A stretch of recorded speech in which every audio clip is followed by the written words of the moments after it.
강연 전에 잠시 안내 말씀드릴게요.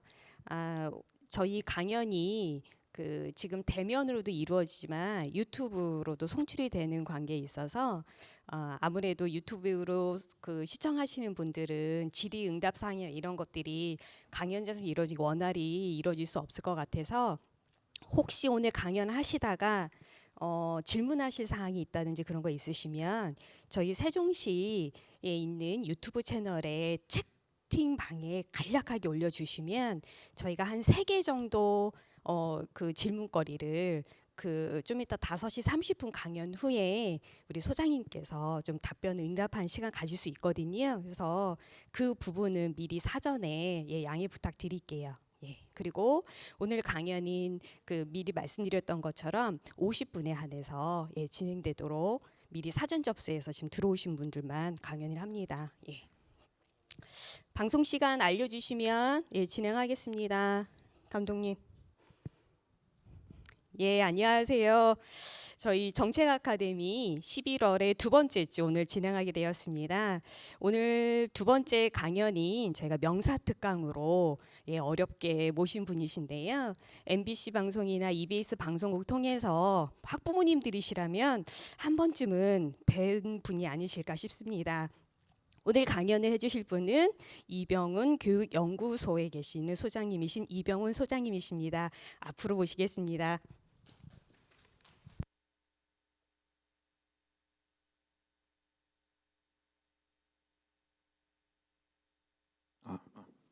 잘 들리시나요? 유튜브? 네, 반갑습니다. 오늘 강의 진행하도록 할게요. 오신 분들 소리가 여기 서서 해야 돼요?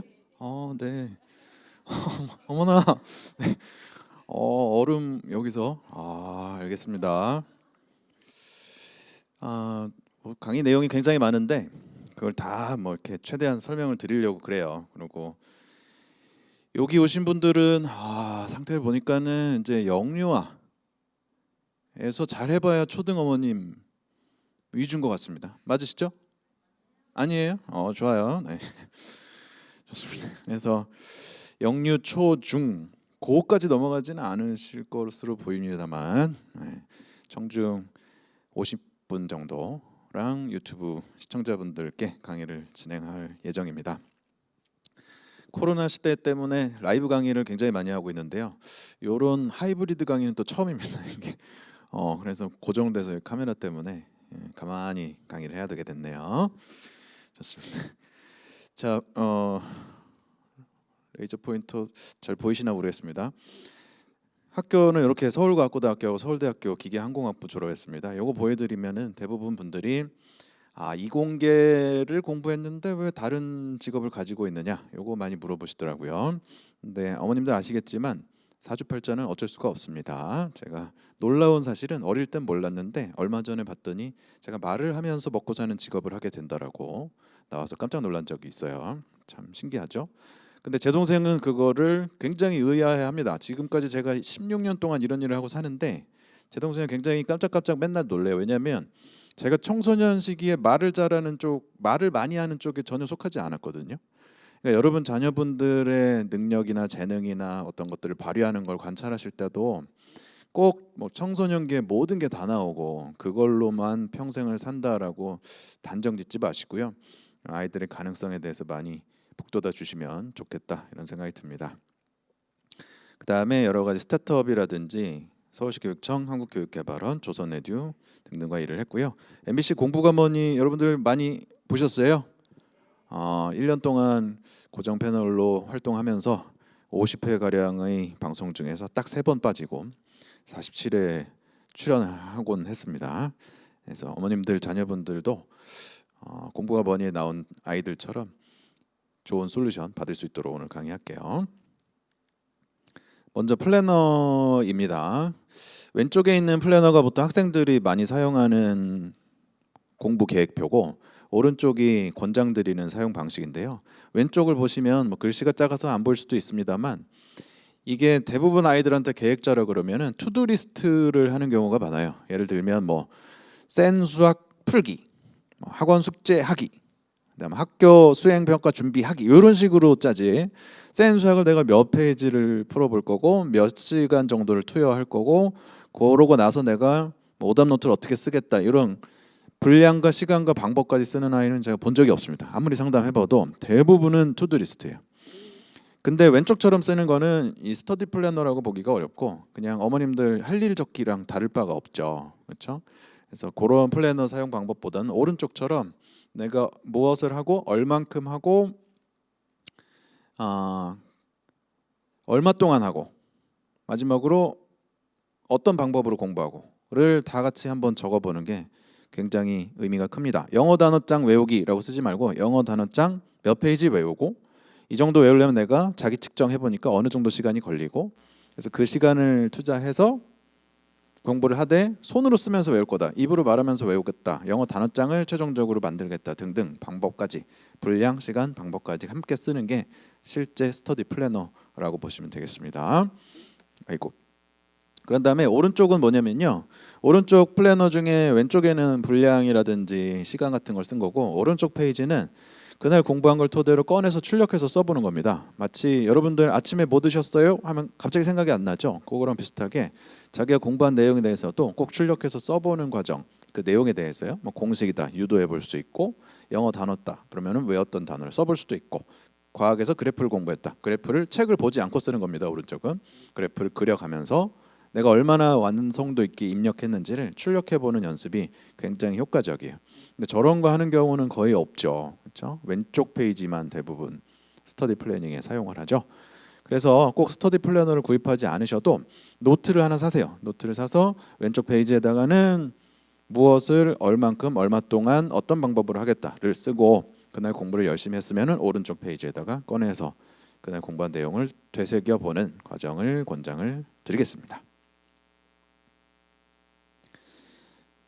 노트 필기에 대해서도 간단하게 좀 설명드리면요. 노트 필기 하면은 아이들 중에 그런 애들이 있습니다. 옆에다 책을 펴놓고 오른쪽에다 공책을 놓고 저렇게 예쁘게 딱 정리를 해서 쓰죠. 사실 저 정도 정리했으면 저거는 책을 보고 쓴 게 아니라 자습서에 정리된 걸 보고 그냥 베껴 쓴 겁니다. 그렇죠? 물론 필사가 효과가 없는 건 아닌데요. 필사 방식으로 노트 필기를 할 거면 3번은 써야 됩니다. 똑같은 걸. 그래서 저는 그런 식으로 생각 없이 필사하는 방법만 사용하기보다는 저렇게 노트를 만들 때 이런 식으로 목차 정리를 해놓고 빈칸을 남겨놓은 다음 제대로 공부를 하고 나서 책을 안 보고 저 빈칸에 있는 내용을 써보는 식으로 자기 점검을 하는데 노트를 활용하는 게 훨씬 더 좋다라는 입장이에요. 쉽게 말하면 이제 빈칸 노트를 만드는 거죠. 그렇죠? 여학생들 중에 특히 삼색펜으로 너무 예쁘게 막 그림까지 너무 잘 그리면서 노트 필기는 하는데 시험은 못 보는 경우 굉장히 많습니다. 왜냐하면 그냥 옆에 책을 놓고 옮겨 적는 거기 때문에 의미가 없죠. 그렇죠? 항상 노트를 쓸 때는 충분히 머릿속에 입력을 하고 나서 꺼내서 쓰는데 활용하는 게 공부 효과가 높다라고 볼 수 있습니다. 시험 성적 결정 요인을 보면은요, 여러분들 뭐 시험 성적이라는 거 하는 거는 사실상 중학교 2학년부터 본격적인 중간 기말고사를 보는 것을 말하는 거죠. 초등학교 때 뭐 단원 평가 얘기하는 것은 아니고요. 그래서 결정 요인을 보면 이렇게 4가지 정도 요인들이 잡힙니다. 첫 번째가 이제 수학 실력.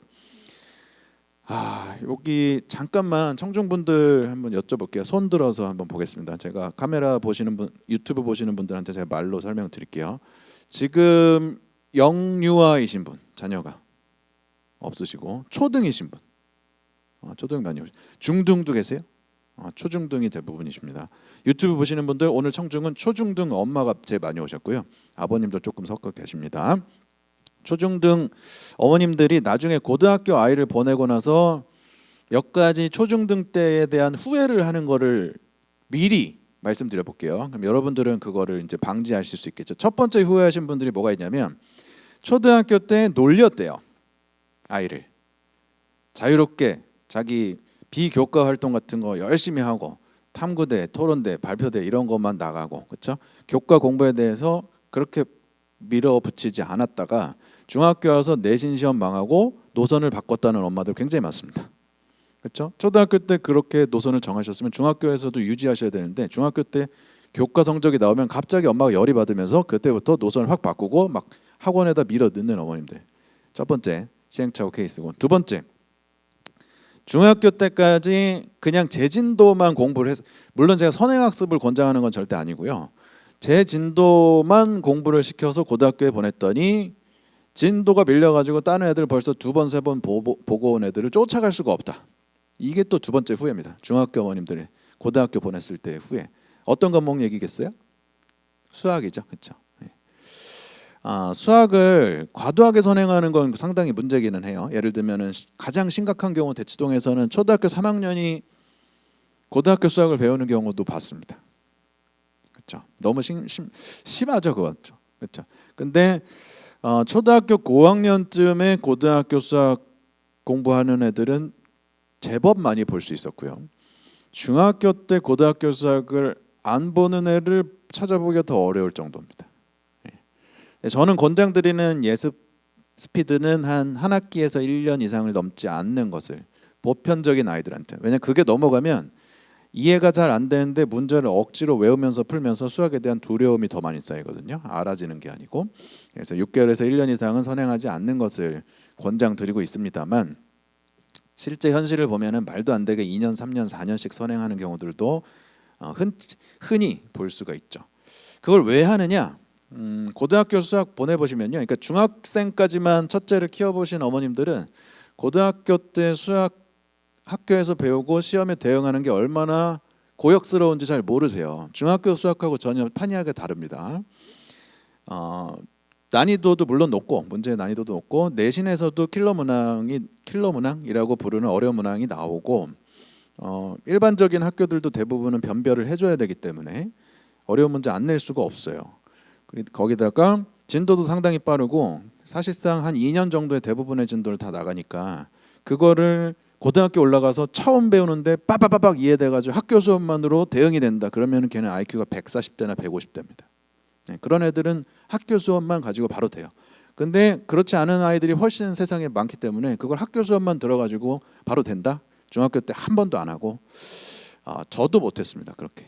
저도 못했어요. 그래서 현실에서는 어느 정도의 선행은 요구가 되는데 그 정도가 1년 이상까지는 아니었던 것 같아요.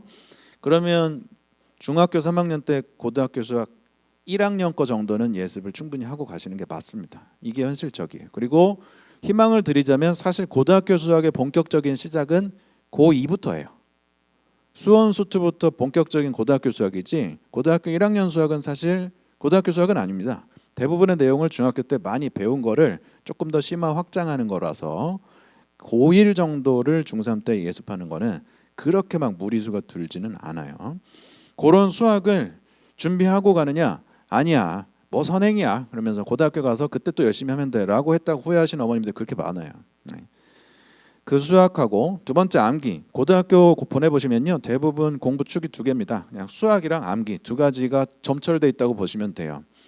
그래서 수학이 어느 정도는 좀 손을 털군 상태여야 암기할 시간을 많이 확보할 수 있고, 수학이 안 돼버리면 수학도 해야 되고 암기도 해야 되고 이중고를 겪게 됩니다. 그래서 수학에 대한 예습이 굉장히 중요해요. 입장 티켓 같은 거죠. 그리고 두 번째가 이제 암기. 국영수사과 대부분의 과목이 암기고요. 통합사회, 통합과학, 뭐 영어, 암기 없는 곳이 없습니다. 게다가 고등학교 보내보시면은 중학교 때야 영어 같은 경우도 뭐 교과서 위주로만 수업이 나가지만 고등학교 보내보시면은 교과서에 부교재에 프린트에 모의고사 지문에 원서에 테드 스크립트에 5만 가지 자료를 다 주고 공부시키는 학교들이 많아요. 그렇죠? 그러니까 그거를 다 본문을 외우고 막 중학교 때처럼 대응을 하려면은 한국사도 외워야 되죠. 통합사 외워야죠. 통합과학 외워야죠. 영어 본문 다 외워야죠. 국어에 있는 문법 지식부터 해가지고 시소설 분석 다 외워야죠. 어마무시하게 많습니다. 중학교 때 암기량하고는 잽이 안 돼요. 그러니까 중학교는 그래서 벼락치기를 해도 어느 정도 성적이 나오고요. 중학교 공부는 깊이가 얕으니까 이번 학기에 공부하면 이번 학기에 성적이 나오고 다음 학기에 놀면 다음 학기에 성적이 떨어져요. 고등학교는 깊이가 깊고 기본기를 요구하니까 이번 학기에 놀아도 성적이 안 떨어지는 것처럼 착시 현상이 생기거나 이번 학기에 열심히 했는데도 별로 성적이 안 오르는 고통을 맛봐야 됩니다. 왜? 기반이 쌓여야 변화가 생기거든요. 그런 어려움을 겪지 않으려면 수학에 대한 준비, 그리고 암기에 대한 자기만의 원칙 같은 게 정해져야 고등학교 가서 잘할 수 있습니다. 그걸 중학교 때 연습하시는 거예요. 그럼 초등학교 때 뭘 해야 돼요? 그걸 이겨낼 만한 지구력과 집중력의 기반이 되는 자기 스스로 공부하는 엉덩이 붙이는 습관이 제일 중요하겠죠. 그렇죠? 그렇습니다. 그래서 수학하고 암기랑 큰 축이 있고요. 고등학교 가시면 그 다음에 수학을 잘하면 한 70점, 암기까지 잘하면 한 85점까지 가요. 그다음에 논리적인 사고가 굉장히 중요해지기 시작합니다. 고등학교 가면 뭐냐면 영어도 아이들 고등학교 영어 문제 풀리면 내신에서도 그런 유형이 나오고요. 모의고사에서는 100% 많이 나오죠. 뭐냐? 빈칸에 들어갈 표현이나 문장 같은 거. 그다음에 단락들의 순서 맞추기. 그다음에 요 단락이 들어갈 만한 적절한 위치 찾기. 요 3종 세트가 고등학교 애들 영어에서 대부분 수능에서 모의고사에 틀리는 유형이에요. 그게 왜 틀리냐? 논리적인 글이나 글 쓴 사람의 생각의 흐름, 맥락, 컨텍스트를 이해하지 못하니까. 여기에 뭐가 들어가야 자연스러운지 생각을 못해요. 그렇죠? 그래서 논리적인 사고, 생각의 흐름, 그렇죠? 맥락 이런 것들을 이해하는 능력이 한 90점, 95점을 만듭니다. 마지막에 실수하지 않아야 100점까지 갑니다. 그렇죠? 이렇게 되어 있어요. 그럼 이걸 보는 순간 어머님들은 어디서 가슴이 막히나요? 수학이죠. 그리고 암기 싫어하는, 수학은 좋아하는데 암기 싫어하는 아들, 그렇죠? 암기는 기똥차게 하는데 수학을 힘들어하는 딸, 어떻게 하면 좋을까? 그렇죠? 학원에 보내야 되는 학원에 그 방법에 대해서 오늘 이제 알아보는 시간이 되겠습니다. 요새 아이들 공부가 왜 어렵냐? 첫 번째 오너십이 없어요. 의무감과 규범적 학습 의무감으로 버팁니다. 그러니까는 이 공부가 사실 내 거가 아닌데 엄마가 사장님이 엄마가 사장님이고 자식들이 직원 같아요. 직원. 그래서 월급을 받으려면 즉 밥을 얻어먹고 여기 잠을 자려면 엄마 사장님이 시키는 대로 해야 되는 거지. 그래서 공부하는 경우가 되게 많아요. 내 거는 아닌데. 그래서 수능을 차라리 어머님이 우리 가족 대표로 수능을 보는 게 더 낫겠어요. 학습 동기는 엄마가 제일 많아. 그렇죠? 그래서 우리 직원분들은 동기가 없어요. 그래서 맨날 어머님들 전화해서 어떻게 하면 동기부여를 할 수가 있냐. 그렇죠? 고민이죠, 고민. 일단 게임 중독. 게임 많이 하다 보니까는 즉흥적. 여러분 게임에서는 즉흥적으로 빨리빨리 대응을 해야지. 게임에서 뭐 좀비가 막 달려오는데 얘를 죽여야 될까 말아야 될까 뭐 고민하거나 심도 있게 생각할 시간이 없죠. 그런 즉흥성에 워낙 아이들이 많이 노출되니까 실수도 많이 하고 공부도 해치워버리는 습성이 많아요. 왜? 게임할 시간을 확보해야 되는데 학교 갔다 왔죠. 시간 거기서 가지. 그 다음에 또 엄마가 날 믿지 못해서 학원으로 또 보내가지고 학원 때문에 시간이 또 가죠. 그렇죠? 거기서 학원에서는 또 엄마를 안심시키기 위해서 숙제 폭탄을 주죠. 안 그러면 공부 안 하니까. 그렇죠? 그래서 숙제 폭탄을 하고 나면은 알량하게 남는 시간 동안 게임을 해야 되니까 애들이 공부를 해치워버립니다. 게임할 시간을 확보하기 위해서. 안타깝죠. 진지함도 없고 상식도 너무 떨어지죠. 도대체 현 시대의 상식은 무엇인지 혹 헷갈릴 정도예요. 저번에는 어떤 학생이 장화홍련전이 한국사에 나오는데 그 외워지질 않아서 미치겠다는 거예요. 장화홍련전이 처음 들어봤대요. 고1 남학생이 장화홍련전 이름을 처음 들어본 거죠. 그래서 너무 안 외워진다는 겁니다. 장화홍련전이. 이해가 가세요? 그렇죠? 우리는 어렸을 때 그냥 당연히 다 읽었던 건데 고1 남학생이 장화홍련전이 처음 봤대요. 그래서 어떻게 배울까 막 고민하다가 막 장화시는 홍련이다 할 정도로 그냥 이해가 안 되는 거예요. 모든 게. 그렇죠? 상식이 없으니까 그냥 생으로 다 외워야 되는 거죠. 그렇죠? 애들이 되게 불쌍해요. 사실은. 그래서 어찌 보면은 아이들 환경이나 뭐 학습적인 환경이나 성장 환경은 많이 21세기로 바뀌었는데 사실 학교 수업 듣고 시험 보는 준비 과정은 20세기랑 크게 다른 게 없어요. 그렇죠? 수행 평가나 비교과 활동이 좀 늘어났을 뿐 그냥 지필 평가에 있어서는 크게 달라진 게 없습니다. 고등학교 시험에서 약간 수능 유형이 섞였다는 거 정도 외에는 바뀐 게 없어요. 애들은 환경은 바뀌었는데 시험은 그대로니까 그 갭을 이제 우리가 사교육비로 다 힘겹게 메꾸고 있는 거죠. 그렇죠? 그다음에 시간 부족하다 보니까 해치워버리고 문제는 잘 푸는데 잘 틀려버립니다. 그리고 빨리 많이 대충 여러 번 공부하는 습관이 들어가지고요. 어차피 내가 이번 한 번만 가지고 아니고 엄마가 또 보내고 할 거니까 이번에 대충 해도 돼라는 생각이 너무 많고요. 기본기가 부족해서 학원에서 좋은 자료를 아무리 줘도 소화를 못합니다. 또 우리가 자존감 높이는 양육을 하도 해가지고요. 제멋대로 신중하지 않게 즉답하는 애들도 되게 많아요. 고민을 하질 않죠. 그래서 출제자의 의도를 알아야 되는데 그냥 자기 의도에만 관심 많은 애들도 상당히 많습니다. 출제자 의도에는 관심이 없죠. 반대로 출제자의 의도를 잘 파악하는 거는 어디에 도움이 될까요, 여러분들? 출제자의 의도를 파악하는 연습 엄청 시키죠, 학교 다닐 때. 과연 그게 어디에 사용될까요? 인생을 살아가는데. 사장님의 의도를 빨리 알아채겠지. 그렇죠? 대표님의 의도를 빨리 알아채서 저 표정이, 저 말투가 도대체 뭘까? 내가 잘릴 상황인가?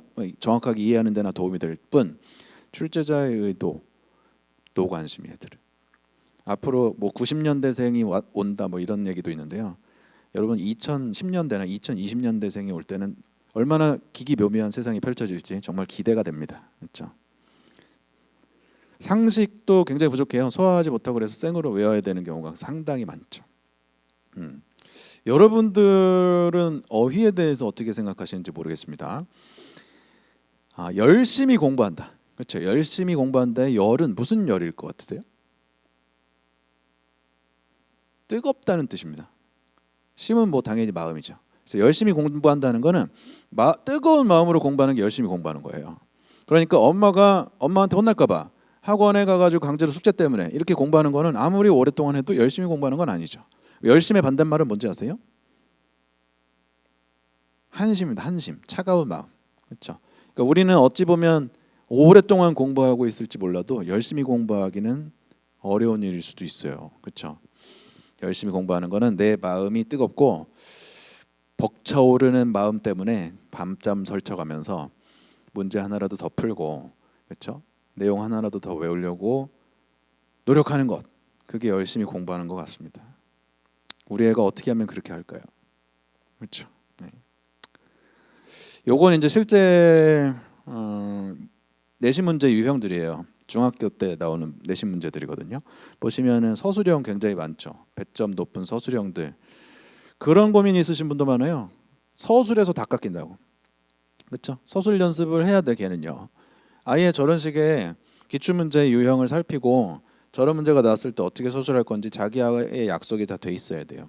대응 능력이 좋고 공부 깊이가 깊은 애들이야 그냥 서술이 되겠지만, 대응 능력, 순발력이 떨어지고 준비가 안 된 친구들은 이거에 대한 기출 문제를 보고 공부를 따로 해야 됩니다. 근데 중1 애들 보면 2학년 때 보는 학교 시험 기출 문제 살피는 애가 별로 없어요. 그냥 열심히 공부하면 시험 잘 보겠지라고 생각하는 경우가 너무 많습니다. 그렇지 않아요. 기출 문제 보셔야 됩니다. 또 요거 이제 국어 문제인데요.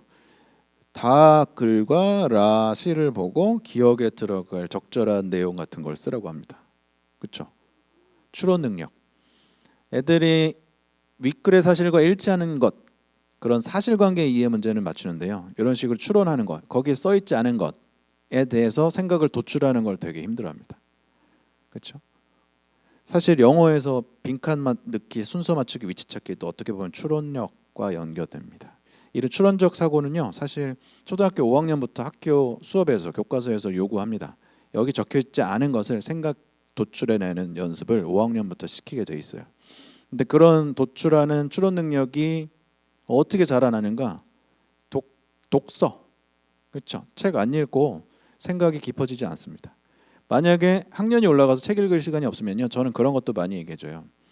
좋은 글을 쓰는 밑바탕이 되는 논리적 사고라든가, 여기 써있지 않은 것들을 생각해내는 추론적 사고를 하고 싶거든, 좋은 글을 베껴 쓰는 것도 많이 연습시킵니다.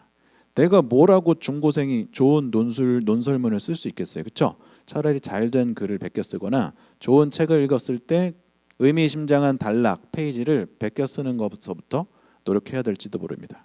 글쓰기는 아직 내공이 적은 학생들은 자기 생각을 쓰기 전에 좋은 생각의 흐름을 따라 적는 게 훨씬 효과적일 수 있어요. 이 문제는 사실 뭐 문제 내용을 풀려고 가져온 건 아니고, 이 학원에서 공부시키는 것만, 숙제만 했을 때 맹점을 보여드리는 문제예요. 문제 뭐 설명을 드려가지고 할 수는 없는데요. 학교 선생님들 가끔 보면요, 학교 선생님하고 학원 강사하고 그 대결, 승부를 펼치는 걸 볼 수가 있습니다.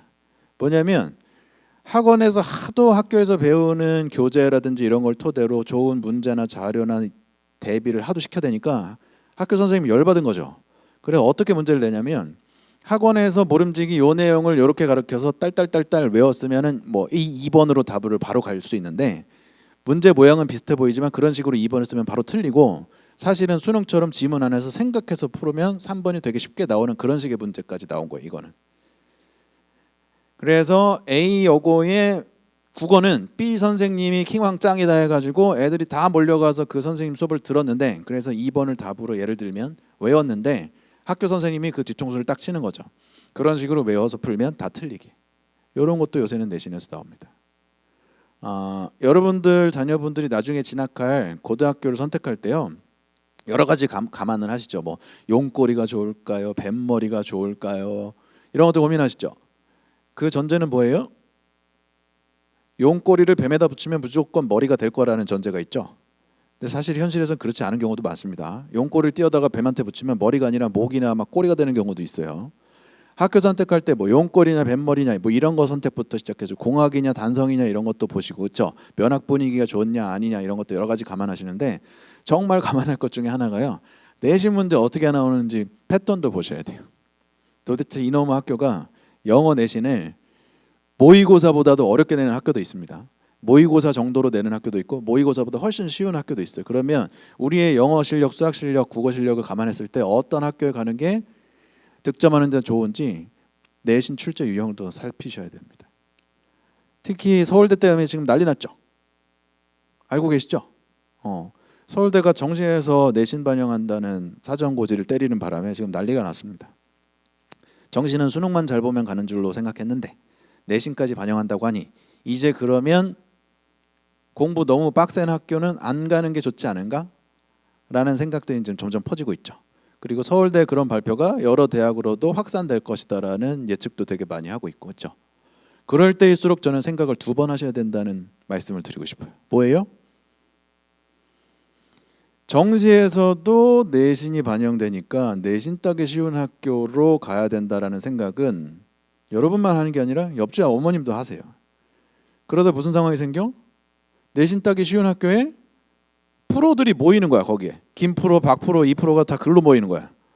그러면 그 순간을 파고드는 나는 어디예요? 내신 따기 어려운 학교 가서 김프로, 박프로, 이프로 다 없는 데서 잘하는 게 나을 수도 있어요. 생각을 1번 해야 되는지 2번 해야 되는지 가위바위보하고 비슷한 거죠. 3번 해야 되는지 셈법이 복잡해지기 시작했습니다. 미치겠죠. 저희 아이는 참고로 5학년 남학생입니다. 아직은 관전 중이죠. 뭐 그저 고교 학점제 정도나 좀 관심 있게 들여다볼 뿐, 바꾸려면 계속 바꿔라 이러면서 그냥 관심 있게 들여다만 보고 있는데요. 하여간 이제 정부 정책을 이게 보강하려고 한 건지 정부 교육부를 무시하고 한 건지 잘 모르겠어요. 근데 서울대니까 제가 생각하기에는 교육부랑 협의를 해서 결정했다고 믿고 싶습니다. 뭔지 아시죠? 정시를 늘려놨으니까 사실은 여러분들 학생들이 정시를 늘리는 걸 좋아할 것 같으세요? 정시를 줄이는 걸 좋아할 것 같으세요? 학생들은 안 바꾸는 걸 좋아합니다. 그냥 제발 그냥 바꾸지 마세요. 이게 학생들 의견이에요. 늘리든 줄이든 그게 아니고, 건들지 않았으면 좋겠는데 계속 건들죠. 그래서 썩나고 막 덧나고 막 이러고 있어요. 그랬을 때 정부가 어쨌든 이 정시 비율을 올려서 여론이라고 생각한 거죠. 그래서 이게 공정한 거에 더 가깝다 해서 정시 비율을 올렸는데, 여러분들 서울 수도권의 대치동이나 되니까 수능 공부 그렇게 죽어라 시키죠. 예를 들면 조금만 변두리로 벗어나잖아요. 지방 중소도시 이하로 바뀌면 아예 고등학교 들어갈 때부터 수능 공부 자체를 안 해버리는 학교도 많습니다. 그리고 내신도 교과서만 공부하면 되는 학교도 많아요. 그렇죠? 서울 대치동 학부모만 가지고 정책을 만들 수는 없는 노릇이잖아요. 그래서 전체를 놓고 해야 되는데 여론이 너무 들불처럼 번져 나가서 정시를 늘려놨죠. 문제는 뭐냐면 그렇게 하면 특목자사고, 대치동 당연히 좋을 수밖에 없어요. 요새 대치동 어떤 상황이냐면요, 아파트들이 있잖아요, 엄청 몰려 들어오거든요. 외부 지역에서. 지금은 집이 없어서 못 들어요. 집이 없어서. 그 정도 상황입니다.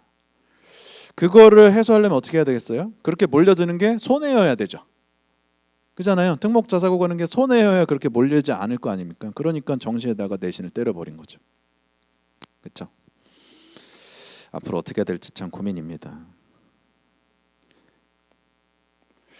요거는 중학교 2학년 연립방정식 수학 문제입니다. 실제 내신에 기출된 문제예요. 보시면 수식이 하나도 없고 전부 다 글로만 돼 있죠. 그렇죠? 이게 힘든 친구는 누굴까요? 이거 일단 읽기 싫은 애. 이거 딱 보는 순간 한숨이 나오죠. 특히 이런 문제는 앞에 나옵니까? 뒤에 나옵니까? 뒤에 나오죠. 앞에 불나게 풀었는데 뒤에 갑자기 끝판왕 같은 저런 문제가 빡 있는 거예요. 객관식에. 그렇죠? 그럼 미치겠는 거죠. 읽는 거 자체가 힘든 친구. 그다음에 두 번째, 읽어도 뭔 소리인지 잘 모르겠는 리터니 친구들. 외국 살다 와가지고 잘 모르겠어요. 이런 애들은 이제 수학이 어떻게 이렇게 나올 수가 있나 고민스럽죠. 가끔은 그래서 초등학교 어머님 중에는요, 수학 문제 풀리다가 수학 문제를 이해를 못해가지고 국어 공부를 시킬 판이다라는 분들도 되게 많아요. 어휘력이 그래서 되게 중요합니다. 여러분들 파충류라는 단어 아시죠? 파충류. 거기서 파가 무슨 뜻일 것 같으세요? 뭔 파일 것 같아요? 파충류의 파가. 파충류의 파가요, 소파수술의 파입니다. 파충류가 이렇게 그 파예요. 다반사, 일상다반사 이런 말 있죠. 일상다반사. 다반사의 다는 무슨 뜻일까요? 마늘 따? 집에 가서 아는 척 하세요. 자녀분한테. 마늘 따가 아니고 거기서 다는 다과 이런 거 할 때 다. 티, 차. 차라는 뜻입니다. 그리고 반은 햇반의 반, 밥. 밥 먹고 차 마시듯이 늘 있는 일, 그게 다반사예요. 그래서 일상다반사라는 표현이 되는 겁니다. 생각보다 잘 몰랐죠. 양서류는 왜 양서류냐? 물하고 땅하고 둘 다 살아서 양서류입니다. 생각보다 사람들은 왜 그런 뜻인지 잘 모르고 쓰는 경우 많죠. 그렇죠? 휴대폰의 휴는 무슨 휴일 것 같으세요? 휴대폰의 휴는요, 든다는 거고요. 대는 지닌다는 뜻입니다. 들거나 지닌다라는 게 휴대예요. 그렇죠? 사람들이 어휘에 대해서 아이들 교육을 되게 안 하죠. 우리는 사전을 찾는 거 되게 없는 일이기도 하고. 근데 그 어휘를 잘 알아야 독해력과 사고력과 논리력의 기반이 됩니다. 이런 문제 풀리면 애들 막 멘붕입니다. 이게 무슨 말인지 모르겠어가지고. 이거를 만약에 선행을 시킨 초딩이라면요, 막 이런 식을 써가지고 풀겠죠. 그렇죠. 연립방정식을 막 푸는 거예요. 근데 선행을 안 하는 애는 멘붕이 오겠죠. 저게 어떻게 연립방정식을 풀어야 되는지 전혀 모를 테니까. 그렇죠? 그러니 선행한 아이가 한 학기라도 선행한 아이가 더 유리한 게 현실이 될 수밖에 없는 거예요. 안타깝습니다. 국어를 모르면 찍게 되고 길어서 쫄라서 못 읽으면 찍게 되는 거죠. 이걸 왜 보여드렸냐면요, 대치동에서 무슨 수원 수투까지 선행했다는 날고 긴다는 애들, 중학교 2학년인데 수원 수투 고등학교 2학년 수학까지 했다고 자랑하는 아이들한테 이거 풀렸는데 못 풀어요. 그렇죠? 진도를 많이 빼는 게 능사가 아니라 문제를 해결할 수 있는 힘이 있어야 되는데 그 힘은 기르지 않고 그냥 진도만 빼는 거죠. 그렇죠? 공부를 똑바로 해야 됩니다. 안 그러면 산으로 갈 수 있어요. 이것도 마찬가지입니다. 굉장히 쉬운 문장이죠. 민수 is my best friend. 거의 이 수준의 중학교 1학년, 2학년 수준의 영어 교과서 지문입니다. 여기서 어법상 틀린 것을 골라라. 총 몇 개냐 이거거든요. 이거 중학교 2학년한테 풀렸는데 외국 살다 왔다고 자랑하는 리턴이들 와장창 다 틀렸습니다. 초등학교까지만 첫째를 키우신 어머니들 꼭 잘 들으십시오. 요새 영어 교육이 굉장히 많이 좋아졌죠. 화상 영어도 있고요. 어학원 가면 4대 영역을 잘 가르쳐 준다는 등 하여간 영어 교육이 상당히 고급화됐는데 다 좋은데요. 문제는 뭐냐면 중학교 가서 여러분들이 닥치게 될 학교 시험은 옛날하고 크게 달라진 게 없어요. 아이들이 보게 될 시험이.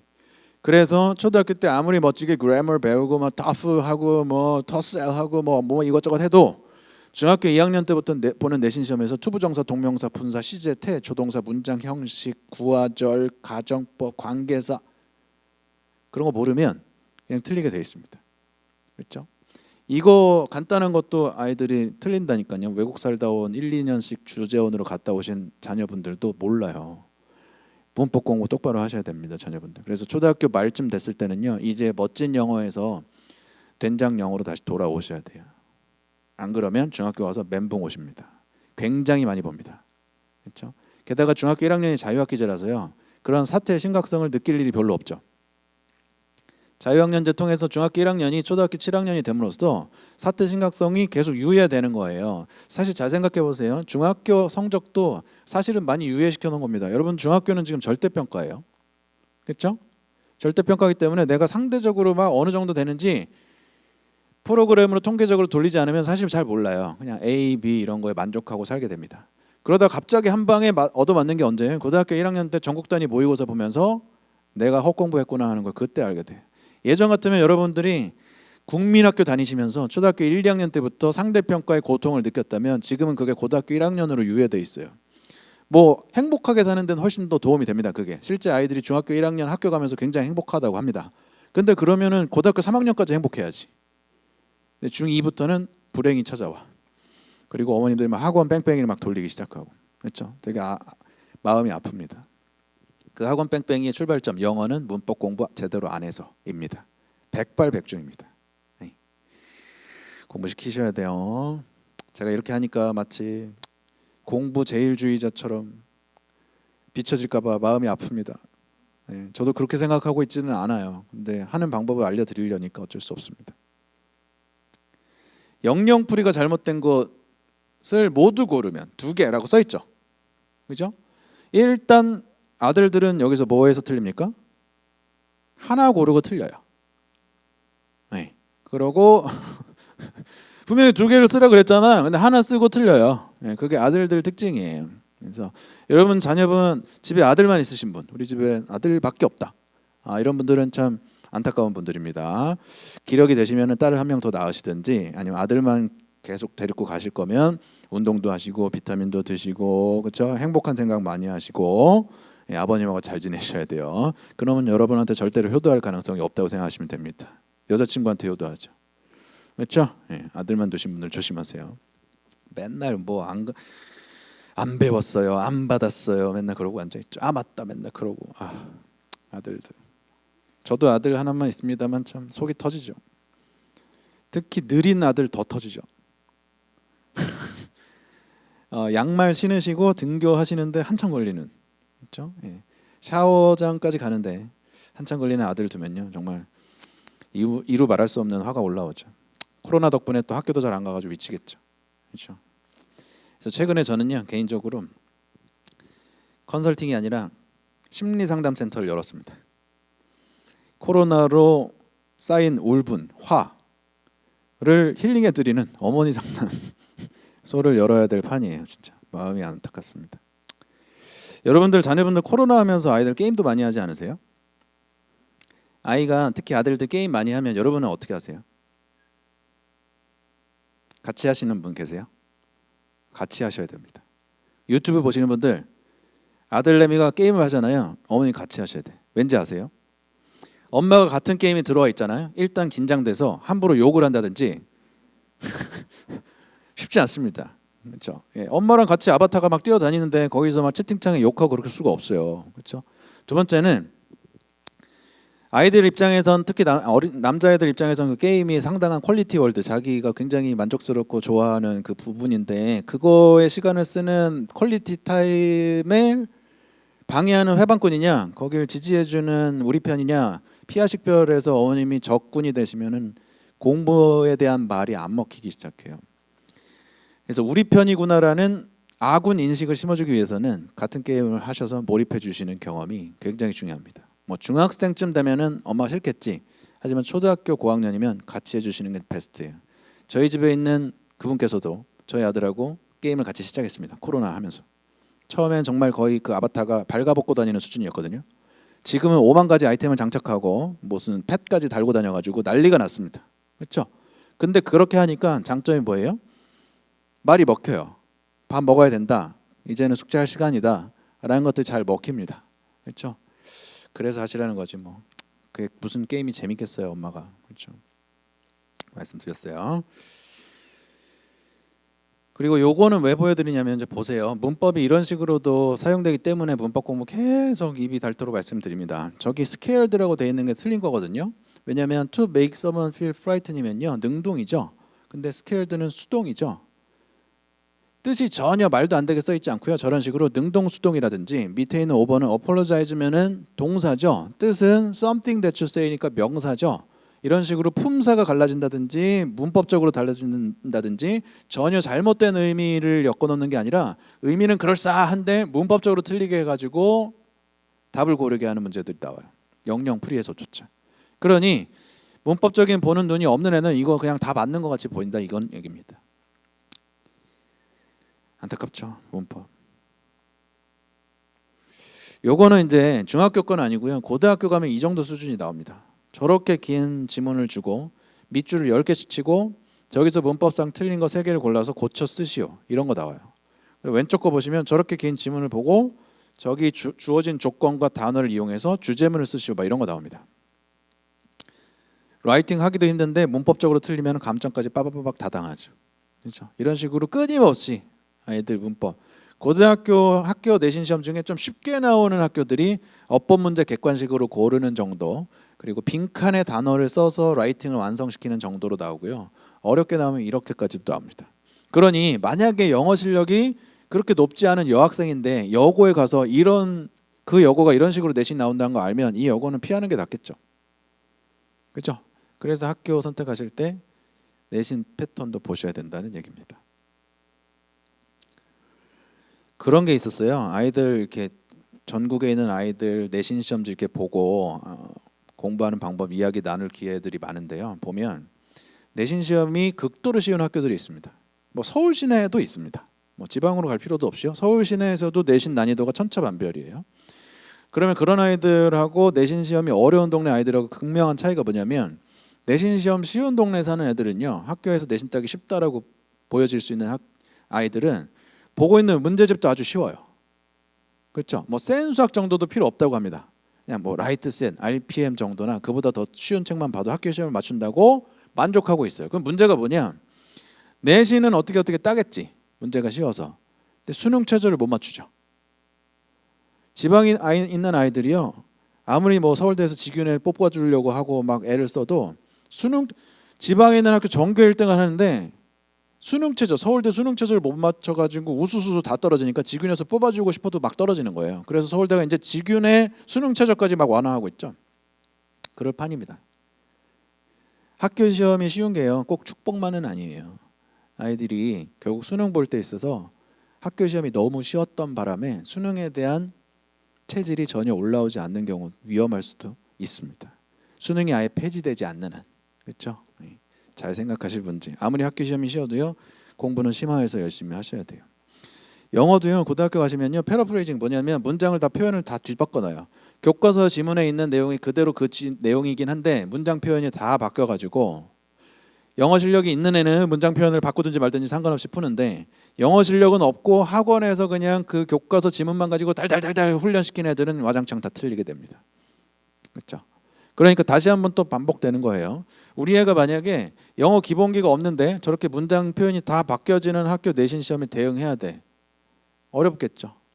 학교 내신 시험이 교과서와 부교재 지문 그대로 나오는 학교에 진학하는 게 점수 득점하는 데는 좋겠죠. 네. 많이 살펴보셔야 되는 사항입니다. 요거는 이제 국어 문제처럼 생겼는데요, 제목 붙이기 문제거든요. 이 글의 제목을 찾아봐라 문제를 풀리면 많이 맞출까요? 굉장히 많이 틀립니다. 국어 지문인데도 제목을 못 붙여. 그러면 원래는 이게 국어가 아니라 요거였거든요. 요거를 제가 이렇게 바꿔드린 건데 또 틀린 애들이 부지기수예요. 그러니 이 상태에서는 어떻게 맞출 겁니까? 그죠? 학년이 올라갈수록 영어는 점점 영어가 아니라 국어 실력에 의해서 좌지우지되기 시작합니다. 논리적인 글, 논설문, 설명문, 주제, 주장, 근거, 설명 방법, 키워드, 내용 요약, 서론, 본론, 결론 나누기, 중심 문장 찾기 같은 노력을 많이 하시고, 좋은 글은 논설문, 설명문은 따라서 베껴서도 써보고 생각이나 논리가 어떤 식으로 흘러내려가는지 이해하려고 노력을 많이 해야 돼요. 예전에는 그거를 교과서에 있는 지문만 가지고 혼자 했어야 되는데 요새는 교재들이 아예 그렇게 나오더군요. 그런 훈련을 할 수 있도록. 그렇죠?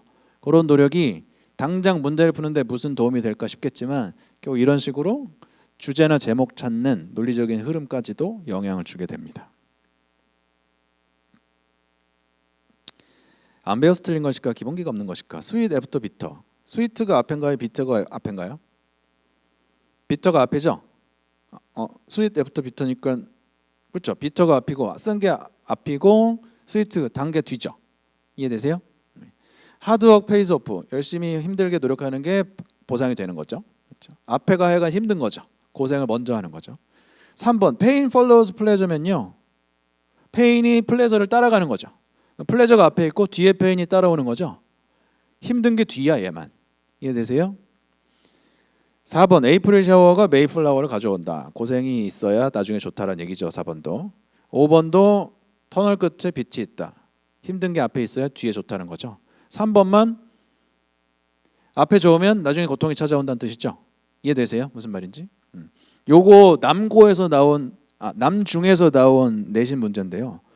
우리 학교 내신 영어가 미친도록 어려웠대요. 가르쳐주지도 않은 게 시험에 나왔대요. 그러면서 틀렸다고 막 욕을 하는 문제입니다. 근데 이게 욕먹을 문제인가요? 그냥 찬찬히 생각해 보면은 이해할 수 있는 문제죠. 그렇죠?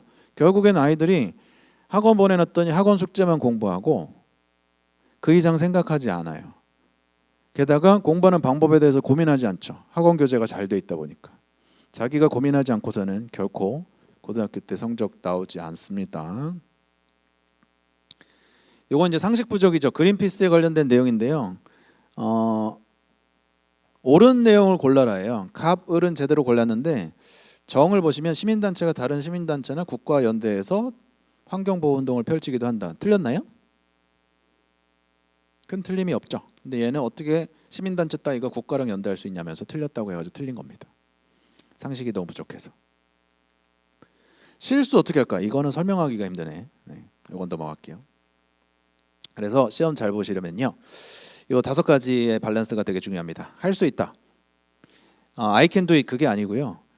아는 느낌이라든지 아는 정도가 아니라 실제로 할 수 있는지 여부도 따져보셔야 돼요. 그래서 중학교 1학년 말 어머님들한테 계속 말씀드립니다. 반드시 당신네 학교 내신 기출문제를 뽑아서 시간 내에 끝까지 실수하지 않고 주파하는 훈련을 반드시 하셔야 됩니다. 시험을 잘 보는 건 실력만 있어서 되는 게 아니라 시험 준비도도 같이 있어야지 득점하고 맞출 수 있어요.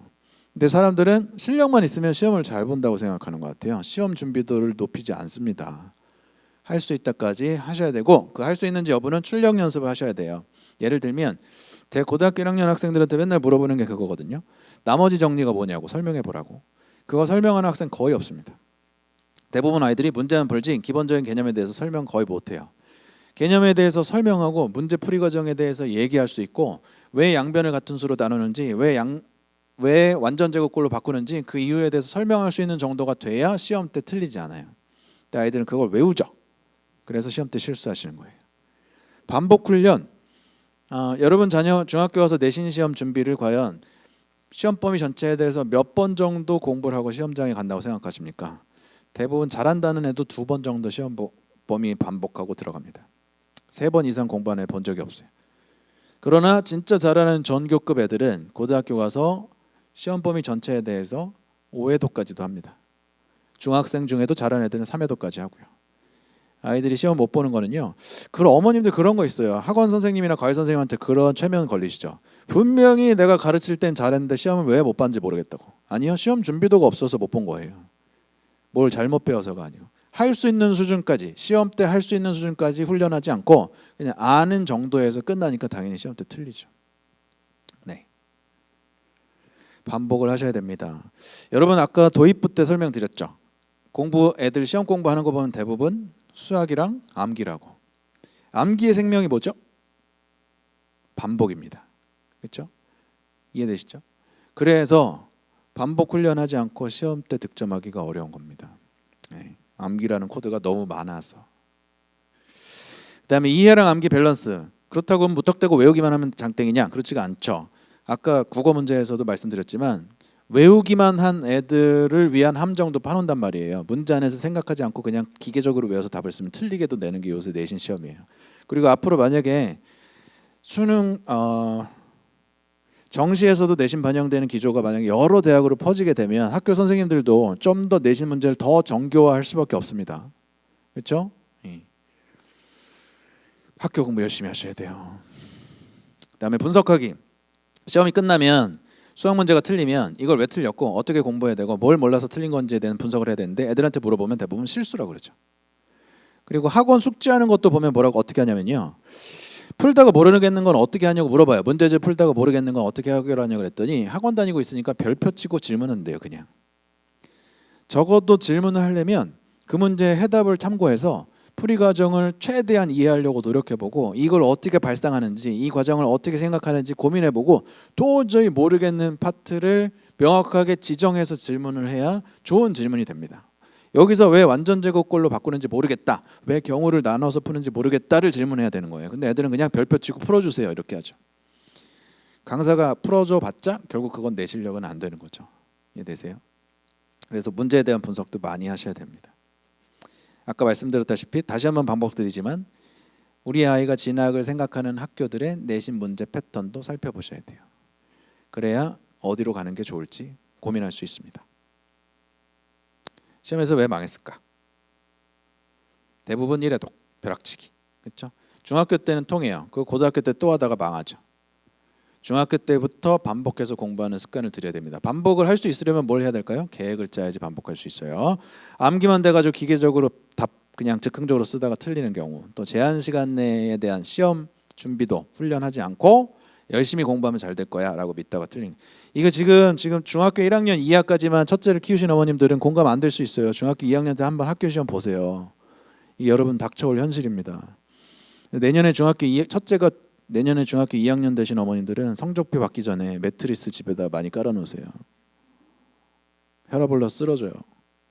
그렇죠? 대신 중1 때 학교 생활은 행복하다고 합니다. 자, 어려운 건 푸는데 쉬운 걸 실수해요. 이런 고민 가지신 분들도 있죠. 그렇죠? 그래서 시험 전에는요, 이런 식으로 2주 전에 시험을 볼 상태가 돼야 됩니다. 시험 2주 전부터 공부 시작하는 게 아니라 시험 2주 전에 학교 시험을 볼 채비가 돼 있어야 돼. 당장 시험 봐도 어느 정도 맞출 수 있는 상태가 돼 있어야 돼요. 그래서 이건 고등학교 기준으로는 시험 2주 전에 3회독이 돼야 되고 중학교 기준으로는 시험 2주 전에 2회독이 돼 있어야 합니다. 고등학교 기준으로는 막판까지 해서 5회독을 하셔야 되고 중학교 기준으로는 막판까지 해서 3회독은 하셔야 돼요. 반복을 할 수 있으려면 계획이 없이는 반복할 수가 없습니다. 땡기는 대로 닥치는 대로 공부하면 절대로 반복할 수가 없어요. 요거는 실제로 어떤 고등학생이 털털 맞고 실수 많이 하고 마무리감 없고 기한 못 맞추는 어떤 고등학생이 이를 악물고 6주 동안 5회독 하기 위해서 실제 짜고 실행했던 계획표입니다. 그렇죠? 이 정도 기록하고 공부하고 노력해서 결국엔 90점대 굉장히 좋은 성적 내신 받았어요. 걔 한국사는요, 교과서 외웠죠, 참고서 문제집 다 풀죠, 자습서 외우죠, 교과서 다시 한번 화이트로 박박 지어서 다 외우죠. 그런 다음에 수능 해당 범위 기출문제도 풀죠, 한국사 능력 검정시험 문제도 풀죠, 우리 학교 기출문제도 풀죠, 주변 학교 기출문제까지 다 풀었어요. 그러고 털털 맞고 암기 싫어하고 수학 문제 푸는 거나 좋아했던 마무리감 떨어지는 덜렁대는 남학생인데도 한국사 다 맞췄습니다. 결국 공부는 방법의 문제보다 더 선행돼야 될 게 과연 내가 충분히 마음이 뜨거운 마음으로 충분한 양을 투자했느냐가 더 우선시 됩니다.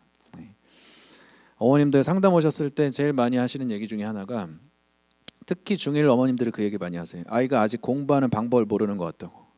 그렇게 공부하는 방법을 모르겠다고 한 아이 중에 공부량은 충분했는데 정말 방법을 모르는 애는 극히 소수입니다. 대부분 공부를 안 합니다. 방법이란 거는 내가 충분한 양의 시간을 투자했는데도 그 시간 대비 효율이 안 나올 때 쓰는 게 공부 방법이에요. 왜? 그 많은 시간 동안 한숨 쉬면서 영어 단어 외울 때 단어장도 만들어보고 손으로 써보기도 하고 미친 사람처럼 외쳐보기도 하고 귀로 들어보기도 하고 리딩을 많이 해보기도 하고 하는 수많은 무수한 시행착오를 내 뜨거운 마음으로 노력해본 결과, 엄마 나는 고전적인가 봐요, 영어 단어 쓰면서 외우는 게 제일 잘 외워져요 라고 자기 방법을 찾아내야 돼요. 근데 처음 하는 공부이다 보니 그걸 아이가 자동으로 찾을 수 없다면 시도해 볼 만한 방법의 경우의 수를 어른이 제한해 줄 수는 있어요. 그렇다 하더라도 결국 그걸 시행착오하고 내 걸 찾는 건 본인이 7시간, 8시간, 9시간, 10시간씩 투자해서 투쟁 끝에 쟁취해야 됩니다. 그저 하루에 한두 시간 정도 취미처럼 공부해서 갑자기 잘하게 된다. 좋은 방법을 이용해서 그렇게 공짜라는 건 없어요. 그렇습니다. 어떤 분은 하루에 18시간씩 공부하라는 사람도 있는데 제가 최대한 해본 결과 한 12~13시간 정도까지는 할 수가 있더군요. 한 달 정도 12~13시간까지는 해봤어요. 근데 하루에 18시간까지는 저는 못할 것 같습니다. 국어는요. 자습서 옮겨적기. 여러분들 중학교 이제 가기 전에 중학교 갔다면 아이들 자습서에 보면은 설명이 적혀 있죠. 그 설명을 교과서에다 꼭 옮겨 적혀 학교 선생님 국어 수업을 들으라고 하십시오. 굉장히 좋은 예습 방법입니다. 왜? 내가 써놓은 거랑 선생님 수업이랑 비교하면서 대조하면서 수정하기도 하고 질문하기도 하고 수업 시간에 들을 이유도 있고 매우 간단한 방법인데 좋은 효과를 불러일으킵니다. 저는 요 예습 쉬는 시간에 하라고 권장드려요. 쉬는 시간에. 전날 금쪽 같은 자기주도 학습 시간에 하지 말고 쉬는 시간 있죠? 그때 요거 옮겨 적는 거 강추드립니다. 두 번째, 배우기 전에 문제 풀기. 지금 찍으시는 분도 있는데요. 이게 하나 나올 때마다 계속 찍으면 계속 찍어야 돼요. 그렇죠? 그냥 다 드릴게요. 그래서 배우기 전에 문제 풀기 뭐냐면 평가 문제집 있지 않습니까? 국어? 그 평가 문제집을요. 학교에서 수업 시간에 배우기 전에 미리 한번 풀려보세요. 가풀이로. 그러니까 답을 맞추라는 게 아니라 고민해 보는 거야. 이런 걸 물어보는 거야. 이런 걸 찾아야 되는 이게 공부의 포인트 핵심이구나 라는 걸 풀어보고 학교 선생님 수업을 듣고 공부를 한 다음에 다시 한번 재풀이를 하는 거예요. 그래야 자기 혼자 생각해서 푸는 능력도 길러지고 미리 예습 삼아 풀어봤기 때문에 선생님 수업 들을 이유도 있습니다. 코로나 시대에 온라인 수업을 듣는데 예습을 어떻게 해야 수업을 잘 듣냐 공부를 잘하냐 제가 가장 강추드리는 건 예습이에요. 그냥 내가 학교 선생님 오늘 나갈 진도에 대해서 저기 어디 무인도에 혼자 떨어져서 교과서 자습서 평가 문제집만 가지고 혼자 떨어져서 공부한다라고 상상했을 때 난 과연 이걸 어떻게 공부할 건가 도전해봐야 돼. 문제를 한번 풀어볼까? 내용을 그냥 암기라도 한번 해볼까? 읽어마라도 볼까? 옮겨라도 적어볼까? 라는 예습 과정들이 있었을 때 선생님 수업을 들어야 수업이 감사하고 이해도 잘 되고 들을 이유가 있습니다. 그런 예습 과정이 전혀 없이 무턱대고 선생님 수업을 들으니까 재미없고 지루하고 할 것도 없고 필기하기도 귀찮고 그렇죠? 글이나 장르 핵심 사항 분석. 이거는 조금 어려워요. 시의 핵심 사항. 제가 학생들 상담할 때 그런 거 물어봐요. 고등학교 1학년씩 돼가지고 중학교 내내 국어 수업 시간에 선생님한테 진탕 시 수업을 듣고 고등학교 1학년 가서도 역시 시 분석하는 수업을 진탕 들은 고등학생한테 시의 핵심 사항이 뭐니? 라고 물어보면요. 제대로 답하는 애가 거의 없어요. 시의 핵심 사항, 주제, 어조, 심상, 시적화자, 운율, 이륜요소, 표현상의 특징, 시어의 함축적 의미 등등 있죠. 이거를 이렇게 말할 수 있는 애가 거의 없어요. 왜? 공부를 노예처럼 했어. 그냥 선생님 말씀하시면 난 외우기만 하죠. 아니 내가 그걸 먼저 생각해 볼 나이가 돼야 돼. 적어도 중3, 고1쯤 되면. 이해되세요? 이 시에 도대체 왜 썼을까? 운율은 뭘로 형성되나? 적어도 그런 기본 배경 지식을 중학교 1, 2학년 때 배웠으면 이제는 선생님 수업에만 의존하지 말고 예습 차원에서 자기가 분석을 해봐야 돼. 그러고 학교 선생님 수업하고 비교를 해야죠. 그래야 진짜 자기 사고력이 질러지고 고민의 과정이 있죠. 이해되세요? 객관식, 주관식으로 풀어보는 거 이건 아주 과격합니다. 국어 문제 중에 객관식을 아예 주관식으로 답을 쓰고 객관식 선지하고 비교해서 찾는 방식이에요. 이 정도쯤 되면 이제 거의 토 나올 지경이죠. 근데 이렇게 해야 문제가 쉽게 보입니다. 어휘력 수준도 굉장히 낮아요. 아이들 보면 제가 늘 말씀드리죠. 고지식하다가 무슨 뜻이냐 물어보면 지식이 높다고 해요. 개편하다가 무슨 뜻이냐? 엄청 편하다. 이런 수준의 어휘력으로 뭘 읽고 이해가 안 되겠죠. 그렇죠? 그래서 어휘력 공부하는 거, 어휘력이랑 용어 모아놓은 교재 따로 공부시키셔야 됩니다. 서점 가면 다 있어요. 한자 성어는 저런 거 시키시면 돼요. 초등생을 위한 만화로 보는 이런 거 있죠. 그런 거 보셔도 돼요. 상황에 대한 이해가 훨씬 더 쉬워서 오히려 글만 있는 것보다 만화로 된 거 더 권장드립니다. 속담이나 맞춤법도 마찬가지고요. 맞춤법 틀리는 거는 진짜 나중에 크게 이상한 사람으로 보이는데 유리해집니다. 맞춤법 틀리면. 여러분들 부가세 아시죠? 부가세예요. 근데 어떤 분은 협력업체랑 일하다 보면 가끔 부과세라고 하시는 분이 있습니다. 부과세 계속 부과세라고 하시는 분이 있어요. 이거 뭐라고 말도 못하죠. 그렇죠? 예. 용어에 대해서 잘못 쓰거나 이해되셨죠, 여러분? 네. 부과되는 게 아니고요. 세금을 부과하는 거고 부가 밸류 애드 돼서 하는 텍스입니다. 용어라든지 맞춤법 같은 거 틀리면 굉장히 치명적입니다. 본인 이미지에. 문법은 중학교 때도 고등학교 때도 계속 나옵니다. 국어 문법 시간에 잘 듣게 하셔야 돼요. 중학교 때 안 들으면 고등학교 가서 진짜 죽을 고생합니다. 노트 만들 때 뭐라고요? 빈칸 노트 만들어서 문법을 정리해 놓으셔야 돼요. 나중에 공부하고 나서 채우기. 교과 연계 독서, 교과서에 나온 내용과 관련된 책을 찾아서 읽는 거, 이거 굉장히 중요합니다. 여러분들 앞으로 내신 중요성도 올라가고 학종도 여전히 잔존하고 있다면 세특, 내신 성적 관리 잘 하셔야 돼요. 그것에 기반이 되는 학교 내가 무슨 책을 읽어야 되지가 아니라요. 교과서에서 수업 시간에 배운 내용 중에 궁금한 거에 관련된 책을 찾아보고 서치해 보는 게 가장 좋은 독서법입니다.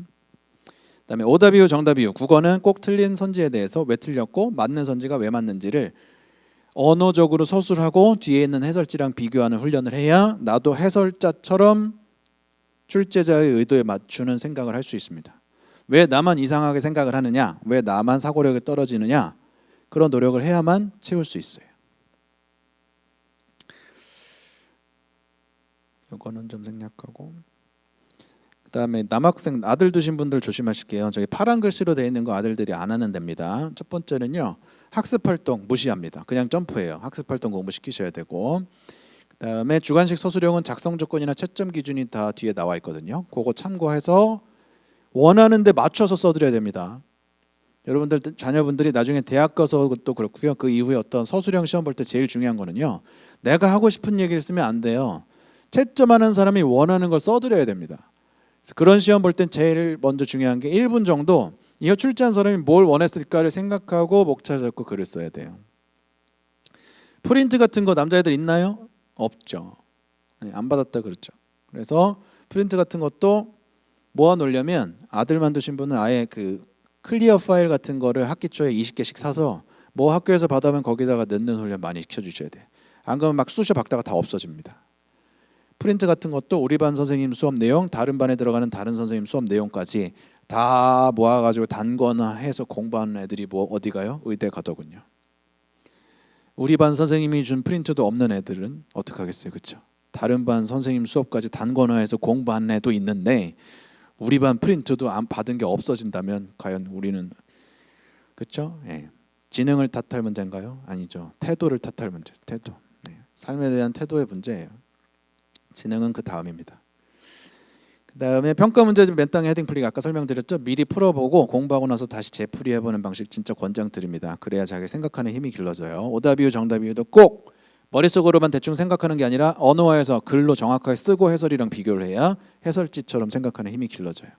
비문학 글 같은 거 보고 안 보고 내용 요약하는 것도 굉장히 좋은 훈련입니다. 제일 좋은 방법 몇 가지 설명드리면 첫 번째가 좋은 글은 필사를 반복해 본다. 그래야 나도 그 사람처럼 쓰고 논리적인 전개를 하고 하는 능력이 길러지고, 두 번째는 저런 식으로 좋은 글, 비문학 글을 읽고 글을 보지 않고 거기 있는 핵심 내용을 요약해서 써보는 훈련을 해야 돼요. 처음엔 되게 힘들죠. 생각이 안 나서. 반복하면 어떻게 되냐면 읽을 때부터 핵심 내용을 찾아서 읽으려고 노력하게 됩니다. 이해되세요? 근데 이런 식의 노력을 시키는 학교나 학원은 제가 별로 본 적이 없어요. 대부분 그냥 문제집만 풀리죠. 계속 풀고 또 풀고 미친 듯이 풀다 보면 언젠가 좋은 날이 오겠지. 기본기가 같이 문제풀이랑 접목돼야 실력이 좋아지고 성적이 오릅니다. 넘어갈게요. 그다음에 여기 있는 책들이나 요거 사이트는 제가 좀 추천드리는 건데요. 저기 독해포스라고 해서 아이가 중학교 한 2, 3학년, 고등학교 1학년, 2학년 됐는데 독해력이 좀 떨어진다. 국어가 항상 맹점이다 생각되시면 저 사이트에서 훈련하는 것도 추천드리고요. 그다음에 어휘나 용어 같은 거 공부시키고 싶다 하시면 저 가운데 있는 수능국어 절대어휘 책 추천드리고, 그다음에 중3인데 고등학교 가기 전에 비문학 능력 기르고 싶다 예비매산비 아주 유명한 책이죠. 그리고 밑에 있는 국어의 기술 시리즈는 저희가 개인적으로 좀 좋아하는 책 시리즈고, 국어 관련해 가지고 중고등학교 때 준비하시면 매우 실력 향상에 도움이 많이 되시는 책입니다. 공부가 많을 때도 꼭 책 추천을 드리면 그렇게 그냥 공구를 하시고 그 책 뭐예요? 막 이런 거 물어보시는데, 역시 어머님들은 어떤 책을 보느냐가 굉장히 궁금하시죠. 그렇죠? 잘 보는 게 더 중요합니다. 무슨 책을 보느냐보다. 영어 다시 강조드립니다. 초등에서 중등 넘어갈 때가 가장 중요한 고비인 것 같아요. 초등학교 때 좋은 영어를 공부를 하다가 중등 넘어가기 직전부터는 스위치 모드 전환을 하셔야 돼요. 문법 기반의 학교 내신 영어에 대응하셔야 돼. 왜? 중학교 딱 갔는데 내가 영어 실력은 됐는데 학교 내신 시험이 짝짝 틀리기 시작하면 일단 사기가 쳐져요. 그렇죠? 예. 그리고 학교 선택에 있어서 고등학교 선택에 있어서 폭도 확 좁아지기 시작하고 자사고나 외고, 국제고 별로 관심 없어지기 시작하죠. 그렇죠? 그래서 중등 넘어갈 때 초6에서 중1 때 문장 간단할 때입니다. 그때 문법 공부 많이 하셔야 돼요. 특히 문법 공부 시키실 때 거기서 필기를 하죠. 그 필기 노트를 일단은 기계적으로 좀 암기를 해야 됩니다. 그 암기한 내용이 쌓여서 유기적으로 연결될 때 비로소 이해가 찾아오거든요. 처음 문법 수업 들을 때 이해가 잘 안 돼요. 어쩔 수 없습니다. 그래서 그 루틴을 3번을 돌리는 과정에서 쏟아져 나오는 필기 내용을 힘들더라도 외워서 바탕을 깔아두면 한 3번째쯤 수업 들을 때는 이제 그게 딱딱딱딱 유기적으로 이해가 되기 시작하죠. 특히 저 시점에서 중요한 문법 사항은 문장 1, 2, 3, 4, 5형식. 준동사 뭐예요? 투부정사, 동명사, 분사. 관계사 뭐예요? 관계대명사 같은 거. 구와 절 개념에 대해서 잘 이해시키는 게 매우 중요합니다. 저런 게 붙으면서 중학교 2, 3학년 올라가면서 문장이 길고 복잡해지니까요. 중2 때는 이제 문장이 길어지는데 이때만 해도 그 접속사로 길어지는 느낌이에요. 복잡하게 길어지는 게 아니고. 이때는 문법을 완성하고 반복하고 문법 문제집 풀고 구문 독해 아시죠? 주어 동사 찾고 끊어읽기 하고 이런 것들 많이 하셔야 될 때입니다. 즉 1학년 때 배웠던 문법 사항을 잘 적용하고 활용하는 걸 2학년 때 많이 하셔야 돼요. 중3이 되면 이제 문장이 실제로 복잡해집니다. 막 도치도 나오고요. 관계사도 막 총출동하고 문장이 길어지고 복잡해집니다. 어휘도 제법 어려워지기 시작해요. 중3 때부터는. 그래서 그거에 대한 대비를 위해서 직독직해도 많이 하고 수능 수준의 영어 대비 뭐 고3까지는 아니더라도 고1 정도, 고2 정도 지문 풀고 자기 실력 체크는 해보셔야 됩니다. 중3쯤 됐을 때. 이건 뭐 선행도 아니죠. 영어는 무학년제 수준으로 아이들이 요새 공부를 하니까요. 그리고 토플 같은 거 물어보시는 분도 가끔 계시고 뭐 탭스를 해야 되냐, 토플을 해야 되냐 그런 거 안 해도 되냐 이런 거 많이 물어보시는데요. 토플 탭스 같은 거 안 하셔도 수능 영어 왔는데 지장 없습니다. 그렇게까지 어렵지 않아요. 수능 영어는 오히려 국어가 안 돼서 순서 찾기, 위치 찾기, 빈칸 추론을 못해서 틀리는 거지. 뭐 토플 탭스를 하고 안 하고 해서 좌지우지 될 정도로 어렵지 않아요. 요새 절대평가이기도 하고. 근데 이런 아이들 있죠. 세상은 다양하죠. 우리가 일반적인 학교 가는 아이들도 있지만 예를 들어서 영재고를 가고 싶다, 과학고를 가고 싶다 하시는 경우에는 그런 영어 인증시험을 초등 말 중학교 초 정도까지 해서 한 번쯤 털어주시는 게 좋습니다. 딴 이유는 아니고요. 걔네들은 중학교 때 워낙 수학과학 공부를 많이 해야 돼서 초등 말 중학교 초에 영어를 어느 정도 확실하게 화학해놓지 않으면 영어 공부를 계속 안 하게 돼요. 나중까지. 그러다가 영어 못하는 과고생, 영재고생이 되는 경우가 있습니다. 제법 많습니다. 그리고 영어 최저 못 맞춰가지고 막 저 정도 되는 과를 갈 애가 여기밖에 못 가는 경우도 제법 많이 봤었어요.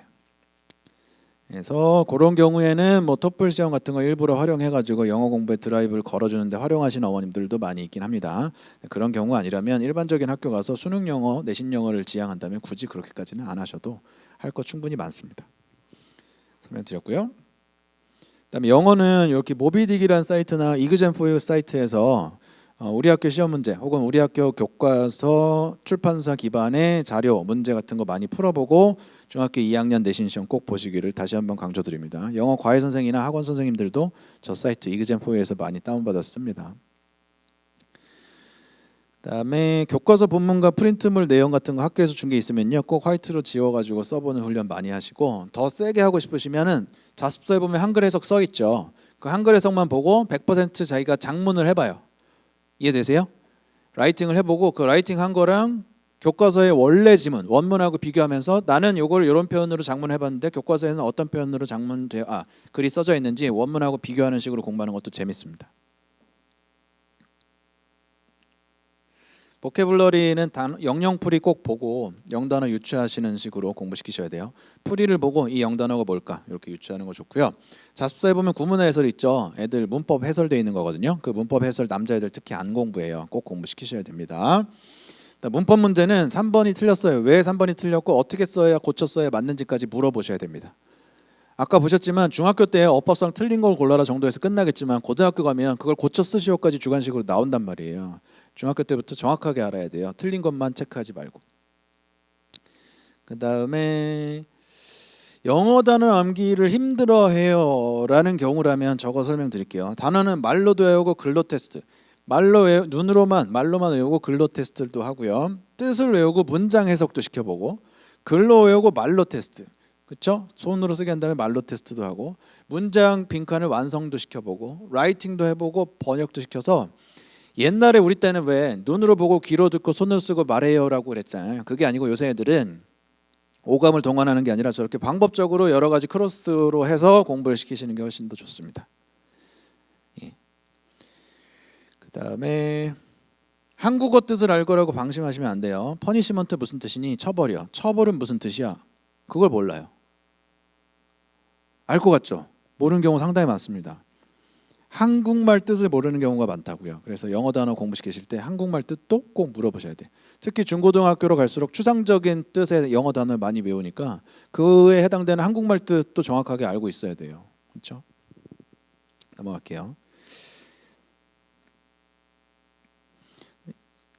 영어 실력이 아니라 영어 시험 준비도를 본다. 다시 한번 강조드립니다. 그래서 1번부터 10번 중에 7개 이상만 선택해서 열심히 하시면 영어 고등학교 수능 영어 1등급은 그냥 누워서 쉽게 받을 수 있습니다. 대부분 이걸 안 하죠. 단어장 한 번도 제대로 안 보죠. 구문 직독직해 안 하죠. 학교 시험 본문만 외우고 수제 단어장 만들 생각은 아예 안 하죠. 받아쓰기를 왜 해? 듣기 문제집만 풀죠. 이런 식으로 공부해서 대부분 영어 시험 못 보는 거예요. 요거 예스라고 할 수 있도록 공부시키시는 게 시험 준비도에 있어서는 가장 중요합니다. 이런 단어집 같은 거 아이들 많이 외울 거예요. 뭐 능률버켓을 외우는 애들, 워드 마스터 외우는 애들 등등 여러 가지 있는데 이런 단어집 사잖아요. 산 날 가장 가슴이 벅차죠. 의욕도 충천하고 그쵸? 그때 뭘 시키냐면요. 처음부터 끝페이지 1페이지부터 250페이지까지 있는 단어 표제어 중에 모르는 거 전부 다 하이라이트 하라고 하세요.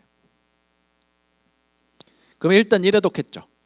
그런 책을 못 보는 이유가요. 반복을 안 하기 때문에 효과가 떨어지거든요. 근데 반복이 힘든 첫 번째 이유가 처음에 초장에 너무 진을 빼가지고 뒤로 가지 못하는 거예요. 내가 1회독은 한 번 했네. 모르는 단어 하이라이트 한 번 쭉 끝까지 하는 것만으로도 1회독이 돼요. 그리고 처음에는 좀 빠르게 하루에 3일치씩 많이 까먹으라고 외워야 돼요. 처음에 외우려고 덤비면 더 안 외워져. 차라리 많이 까먹어 버려야지 라고 해서 빠른 속도로 끝까지 도달한 다음에 다시 한번 다른 색깔 형광펜으로 처음부터 끝까지 또 모르는 단어 하이라이트를 다 해봅니다. 이해되세요? 그렇게 해서 반복함으로써 여러 하이라이트가 쌓인 단어는 내 단어장으로 실제로 옮겨서 만들어 보기도 해야 돼요. 네.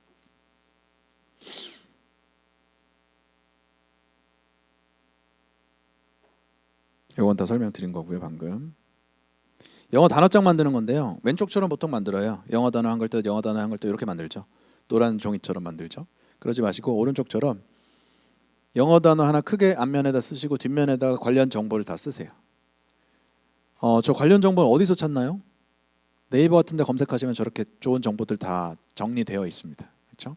그래서 왼쪽처럼 앞면에다가 단어 하나 쓰시고 오른쪽처럼 관련 정보를 뒷면에다 쓰세요. 선생님, 그럼 영어 단어장 만들다 시간이 너무 많이 가는 거 아닙니까? 그렇죠. 그래서 모르는 단어를 다 만드는 게 아니에요.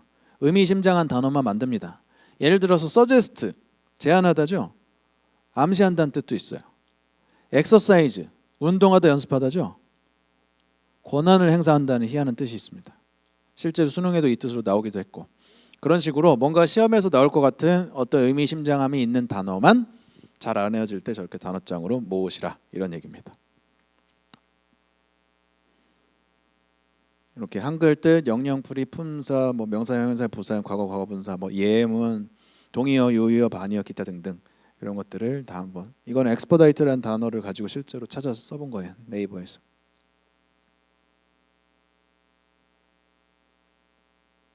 그리고 이거를 옮겨 쓰는 여정 자체가 보상이죠. 이걸 찾아가지고 다 옮겨 쓰는 것 자체가 공부 효과가 있겠죠. 영어 단어 한글뜻, 영어 단어 한글뜻 이렇게만 쓰는 것보다. 안 그러시겠어요? 네. 예문까지 써봐야 돼요. 문법 계속 강조드리고 있습니다. 예, 여기서 노란색으로 돼 있는 게 어법 문제에서 많이 나오는 챕터예요. 그래서 어법 문제 자주 틀리는 친구들은 노란색 복습시키시고요. 1층, 2층이라고 한다면 2층에 있는 것들이 독해할 때 많이 중요한 챕터들이거든요. 그래서 구문 독해 잘 못하는 친구들은 이번 겨울방학에 2층에 있는 것만이라도 복습을 하고 나서 구문 독해 연습을 하시면 금세 좀 더 빨리 쫓아갈 수 있습니다.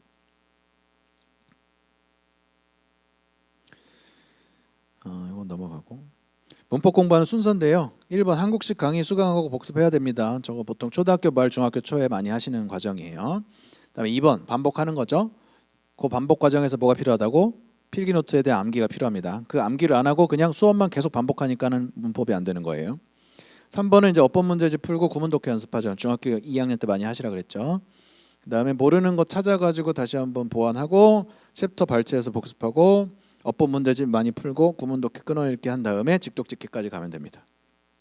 그래서 여기서 그래머전, 여기 3,800제, 여기 천일문, 3,300제 어법 끝, 빠른 독해 바른 독해 쭉쭉 읽어라 리딩 튜터 이런 시리즈들을 이용하시면 되겠습니다. 그리고 애들이 문법 공부를 망치는 가장 힘들어하는 포인트는 여기입니다. 여기를 안 해가지고 망쳐요. 다른 것 때문에 힘든 경우는 별로 없습니다. 문법 기본기가 잘 됐는데 구문 독해를 안 한다든지 문법 기본기가 탄탄한데 직독직해를 못 한다든지 그런 경우는 별로 없어요. 대부분 기본기 채우는 저 1, 2번을 똑바로 안 해가지고 시간은 가고 마음은 급하고 막 닥치는 대로 지 멋대로 독해하고 이러다가 고등학생 돼서 힘들어지는 거거든요. 1, 2번을 잘 시키셔야 돼요. 요게 보통 초 6, 중 1 때 많이 하는 부분이죠. 중 2 때 복습해야 되고.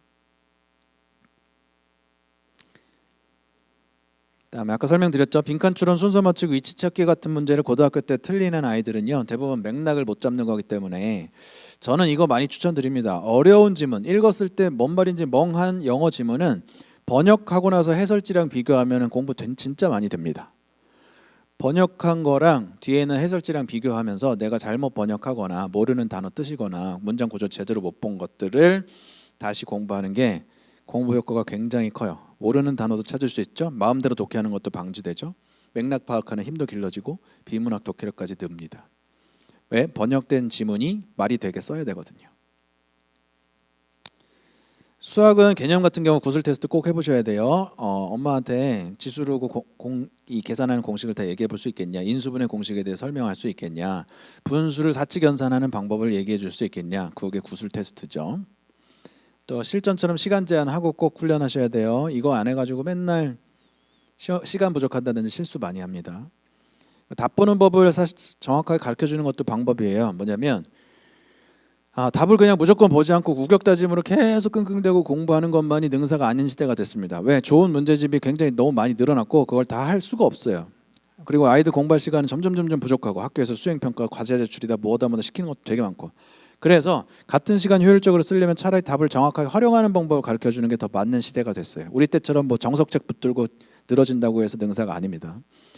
답을 보기는 보되 답 보기 전까지 어느 정도 노력을 해서 안 되겠으면 답을 보는데요. 답을 볼 때도 라인 바이 라인 본다든지, 그렇죠? 한 줄 이외에 나머지 가려놓고 나머지는 자기 생각으로 풀려고 노력한다든지, 그래도 안 되면 2줄, 3줄 보겠지만, 그리고 답을 다 봐야 되는 문제는 풀이 과정 넘어가는 거에 대해서 자기가 주석도 좀 달아보고, 못 달겠어서 이해가 안 되면 그걸 선생님한테 질문도 해보고, 그렇죠?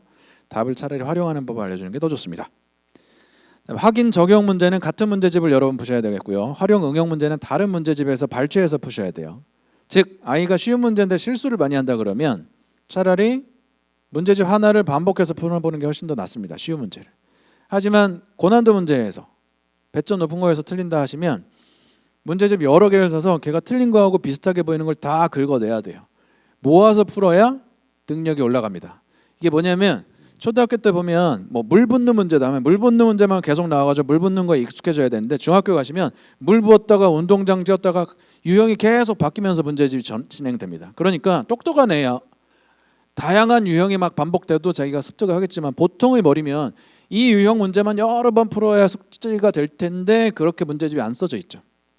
그래서 내가 어떤 문제가 약하다, 뭐 나는 문제가 길이가 아까처럼 텍스트가 길면 그거 읽는 문제가 힘들다 그러면 텍스트 긴 문제만 여러 문제집에서 모아서 풀어봐서 난 이제 텍스트가 길어도 차근차근 읽으면 되는구나 라는 문제에 대한 두려움을 날려야 대응할 수 있다, 이런 얘기입니다. 실제로 서울과학고 후배들한테 물어봤어요. 너네 수능 준비한 애들 수학 문제집 몇 건 풀고 갔냐 그랬더니 10건 풀었대요. 그래서 미쳤냐 어떻게 10건 다 풀었냐 그랬더니 그게 아니고 3권은 다 풀고 나머지 7권은 그 3권에서 없는 유형만 발제해서 풀었대요. 3권을 제대로 풀면 그게 다 보인다고 하더군요. 교과서가 개념서다. 아이들 교과서 진짜 안 봅니다. 중학교 때부터 교과서 잘 보고 거기 있는 수학 개념 설명 따라 읽고 그대로 이해하고 받아들이려고 노력하는 거 많이 훈련시키셔야 돼요. 왜? 중학교 때 안 해도 문제는 없는데요. 고등학교 가서 아예 그 습관이 없으면 아예 안 하게 됩니다. 근데 고등학교 수학 개념은 중학교 때처럼 간단하지 않아요. 교과서의 설명이 가장 잘 돼 있으니까 무슨 참고서, 자습서 이런 거 다 버리시고 교과서 설명은 꼭 잘 리딩 시키셔야 돼요. 수능 다 맞은 아이들 보면 공통점이 교과서 엄청 많이 본 거. 그렇죠? 아무리 제 아무리 영재학교 나와도요. 교과서 무시하고 그냥 수능 공부 얼마 안 한 애들은 잘 못 봅니다. 서술형은 화이트아웃. 답지 활용하는 또 다른 방법인데요. 서술형 문제 잘 약한 애들 있잖아요. 서술 과정에서 많이 틀린 애들은 답지를 복사해가지고 핵심 부분에다가 화이트아웃을 지워줘서 그 과정을 써놓는 것도 훈련을 많이 시켜요. 이걸 왜 하냐? 뭐뭐이기 때문에 뭐뭐에 의하여 뭐뭐라서 이런 부분들이 핵심 포인트거든요. 문제 풀 때. 거기에 수식을 지워주면 이게 논리적으로 흠결이 없으려면 여기 뭐가 들어가 있는 생각을 많이 하게 되죠. 네, 그걸로 훈련시키는 게 답지를 이용하는 방법이에요. 그리고 모든 수학 문제는 100% 주관식 서술형으로 풀리셔야 됩니다. 주관식으로 답만이 아니라 풀이과정 서술까지 맞춰야 된다는 얘기예요. 넓은 범위 누적 테스트. 이건 뭐냐면요. 달달달달 공부하는 거 좋아하는 애, 진도가 쌓여서 전에 진도는 잘 못 푸는 애들은 처음부터 지금까지 전체 범위에서 문제를 출제해가지고 테스트하는 거 계속 해줘야 돼요. 나무보다 숲을 잘 보는 숲보다 나무 잘 보는 애들 있죠. 나무 하나하나 디테일은 잘 보는데 숲 전체를 조망하지 못하는 애들이 꼭 단점이 뭐냐면 그거 할 때 그거는 잘 아는데 진도가 쌓이고 나면 예전 걸 잘 못하는 게 되게 약점이에요. 그래서 전체 범위에서 항상 랜덤하게 추출해서 문제 테스트를 해줘야 약점을 보완할 수 있습니다. 이거 이제 수학 노트 쓴 건데요. 보시면 왼쪽이 이제 개념 노트고요. 오른쪽이 문제 노트예요. 왼쪽 노트는 책을 보고 써, 안 보고 써? 안 보고 쓰셔야 돼요. 교과서를 이용해서 개념을 충분히 공부한 다음에 책을 안 보고 왼쪽처럼 개념을 정리해서 써보려고 노력을 해야 된다고요. 이해되세요? 그래야 공부가 됩니다. 책에 있는 다 정리된 거를 옮겨 써는 식으로 왼쪽 노트 만드는 거는 시간만 날아가는 거예요. 오른쪽의 문제 노트는요.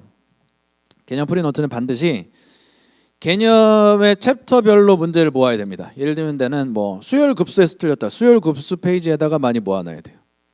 나는 뭐 정적분과 무한급수 쪽에서 틀렸다. 그쪽에다 모아놔야 돼. 그래야 내가 어느 개념에서 많이 틀리는지 알 수 있죠. 중학생이다 그러면 2차 함수면 2차 함수 쪽에다 모으고 2차 방정식이면 방정식에다 모으고 연립방정식이면 연립방정식에다 모아야 내가 어느 챕터가 약한지 알 수 있다고요. 개념별로 모으시는 게 좋겠고요. 넘어갈게요. 수학 문제 같은 경우는 뭐 족보닷컴 같은 사이트 많이들 활용하시죠. 기출문제 꼭 체크하시고 밑에 있는 암기 카드처럼요. 수학 문제도요. 가끔은 저렇게 앞면에다가 문제 쓰고 뒷면에다 풀이과정 써서 항상 휴대하고 다니면서 꼭 영어 단어만 단어장 만들지 말고 수학 문제도 문제장을 만들 수 있다라는 예시를 보여드리는 거예요. 그다음에 저기 비강남 서초 상위권 이 동네 세종에서 나중에 이제 학교 다니시면서 우리 학교에서 짱이다 중학교 때 그때 방심하지 마시고 도대체 대청중학교 애들은 어떤 수준의 문제를 푸는지 꼭 풀어보십시오. 같은 학년에 대청중학교 애들은 어떤 수준의 문제를 푸는지 알아야 내가 우물안 개구리에서 벗어날 수 있어요. 그다음 수학 공부 시키시는 건데요. 하위권 수포자는 저런 책들로, 중학교 걸 복습시키고 하자 할 때는 저런 책으로, 응용 문제가 약하다면 센 BC 단계, 실수를 많이 한다 그러면 안 풀어본 문제집으로. 그다음에 중학교 완성도를 체크하고 싶으면 고1 3월 모의고사 문제를, 그다음에 고등학교 준비태세 최상위권이라면은 선행을 많이 했다면 고2 3월 모의고사, 저게 뭐예요? 고1 1년치입니다. 꼭 풀려 보십시오. 아시겠어요? 얼마 전에 그 광주 사는 친구인데 서울까지 와가지고 공부 체크 받고 싶다고 왔는데요. 걔는 저걸 실제로 했더군요. 제가 이렇게 많이 말씀을 드려도 실제로 이걸 실천하는 학생은 많지는 않아요. 네, 이따가 답변 드릴게요. 그래서 실제 진짜 공부에 도움이 되는 거는 방법을 들었을 때 그걸 실천하는 겁니다. 그래야 도움이 됩니다. 고2 3월 모의고사가 고1 1년치입니다. 고1 3월 모의고사는 뭐예요? 중학교 3년치입니다. 아시겠죠? 기출문제는 아까 족보닷컴에서도 얻으실 수 있고 수학은 파스칼이라는 사이트에서도 얻으실 수 있습니다. 요거는 아까 설명드린 것처럼 중요한 풀이과정 핵심 포인트 부분들을 이런 식으로 화이트로 지우고 고유를 넣어보는 거예요. 이런 수학 문제 유형도 있죠, 그렇죠?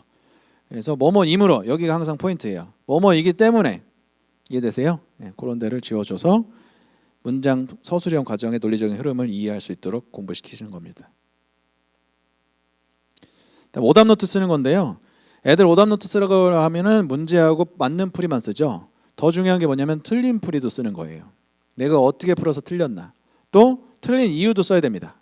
내가 발상을 못했나, 과정 전개에서 막혔나, 풀이 테크닉이 약했나, 진짜 어떤 거를 하지 않는 실수를 했는가를 정확하게 언어화해서 써야 돼요. 그래야 다음번에 똑같은 실수를 하지 않습니다. 근데 틀린 이유를 쓰라고 했을 때 그냥 실수라고만 쓰면은 그 실수는 반복하게 되죠. 반지름을 빼지 않는 실수를 했다라고 정확하게 언어화해서 써는 훈련을 해야 그 실수를 반복하지 않습니다. 마지막으로 그 문제에 관련된 발상 포인트, 뭘 보고 이 생각을 하는지, 개념이나 공식 적용된 게 뭔지, 그다음에 과정 전개할 때 조심해야 될 때가 뭔지, 풀이 테크닉상 희한한 게 뭐가 있는지 이런 것들을 모아서 적는 게 마지막 네 번째. 이해되시죠? 제대로 된 풀이, 틀린 이유, 관련된 정보 이런 걸 다 써야 진짜 오답 노트입니다. 이걸 다 쓰려면 또 틀린 문제마다 다 이걸 만들려면 미치겠죠. 그래서 모든 문제를 다 하는 게 아니라 이 문제는 조금 의미심장하고 나중에 또 나왔을 때 나한테 좀 어려움을 줄 것 같다라는 문제만 오답 노트로 만드시는 게 맞습니다. 사회과학까지 하면 시간이 너무 오버되기 때문에 요건 좀 생략을 하고요. 암기는요, 자기 전에 외우고 일어나서 다시 보래요. 영어 단어 암기 힘든 친구들은요, 공부 마지막에 암기하시고 새벽에 일어났을 때 다시 한번 영어 단어 보는 게 가장 베스트인 것 같습니다. 또 답을 보고 내용을 꼭 책에서 찾아보기. 암기 과목 같은 경우는 다 외우고 문제집 풀려고 하지 말고 차라리 문제집에서 거꾸로 책의 핵심을 찾아 들어가는 방식으로 공부하는 것도 재미있을 수 있습니다. 늘 이렇게 하라는 건 아니지만. 저는 수업 시간에 녹음해서 듣는 거 굉장히 많이 했었거든요. 근데 학교 사정에 따라서 이거는 선택하시는 거고요. 학원 수업은 더더군다나 녹음해서 듣는 거 진짜 강추드립니다. 특히 문법 수업 같은 거. 그걸 왜 돈을 내고 또 들어? 한번 들을 때 잘 녹음해 놨다가 내가 노트 복습하고 나서 다시 한번 그거 청취해보면 얼마나 좋습니까? 그렇죠? 접착 종이에 쓰거나 화이트아웃으로 쓰는 게 직성이 풀리는 애들은 써서 공부하도록 하시고요. 물에 빠지면 주둥이부터 뜰 것 같은 말이 많은 친구들은 외운 거를 말할 수 있도록 질문을 많이 해주시는 게 요령이고요. 그다음에 머리가 좋아서 눈으로만 공부하는 아들 욕만 하지 마시고, 읽으면서 공부하는 건 참 좋은데 단 한 번만 읽으면 시험 대응성이 떨어지니까 여러 번 음미해서 읽다 보면 이해도 더 되고 암기도 자연스럽게 될 거야 라고 설명해 주는 게 더 좋겠습니다. 가장 집중이 잘 될 때는 시험 볼 때죠. 시험 보면서 집중이 안 된다는 애 제가 저번에 한번 봤습니다. 그냥 병원 가야 돼요. 그렇죠? 시험 보는데 집중이 안 돼. 딴 생각이 들어. 위험한 거죠. 그다음에 암기가 가장 잘 될 때는 시험 직전에 초치기 할 때 두 개를 합치면 계속 작은 시험을 계속 봐요. 그럼 어떻게 되겠어요? 잘 외워지다가 집중하다, 잘 외워지다 집중하다 이렇게 되겠죠. 이게 실제로 현장에서 해봤어요. 뭐냐면 10분 암기하고 5분 테스트, 10분 암기하고 5분 테스트를 계속 붙여주는 거예요. 10분 암기할 거리 한 페이지 주고 5분 바로 테스트, 10분 암기 5분 테스트 이렇게 했더니 길게 쫓아오는 애는 3시간까지도 쫓아와요. 그렇게 해주면. 그리고 보통 1시간은 누구나 다 해요. 그리고 애들이 뭐라고 하냐면 암기 진짜 싫었는데 지금 자기가 태어나서 가장 많이 암기해본 것 같아요. 이해되시죠? 결국 암기가 힘든 친구들 맹점 중에 하나가 반복하지 않는다. 또 1회 독에다가 너무 몰빵한다. 한 번에 다 외우려고 한다. 그렇죠? 그리고 길게 외우고 문제 풀려고 한다. 이런 것들이 맹점이에요. 암기 잘 못하는 애들이. 이런 걸 깨주는 방식이 되겠습니다. 여기까지 오늘 강의 내용은 진행이 됐고, 절묘하게 제가 5시 28분에 끊었고 이제부터 질문을 받을 겁니다. 유튜브 질문 이거 하나요? 그래요. 내년 말에 아버님이 1년 동안 주재원으로 미국 가요. 딸은 중3. 딸 데리고 가면 입시에 독이 될까요? 1년 동안 가면 독이 되죠. 공부는 안 될 거고, 그렇다고 특례도 안 될 거고. 그렇죠? 네. 그래서 3년 이상 가시든지 아니면 안 가시든지 요게 맞을 것 같습니다. 현재 딸은 중상위권. 한국에서 빨리 고등학교 채비하셔야 됩니다. 이때는 아시겠죠? 여기까지 질문에 답변을 드렸습니다. 기타 현장 질문 있으면은 받고 없으면 마무리하겠습니다. 대한민국 유교 사회라 이렇게 나서서 질문하고 그런 게 별로 이렇게 편안하지 않죠. 근데 기회가 많지는 않습니다, 여러분들. 내가 꼭 물어보고 싶다 하시면은 지금 손 드시고 없으면 마무리하겠습니다. 긴 시간 수고 많으셨습니다. 여러분 감사합니다. 네, 소장님 감사합니다. 아마 질문하실 사항이 많이 있으셨을 것 같은데 끝나고 나서 하실 것 같은 생각이 드네요.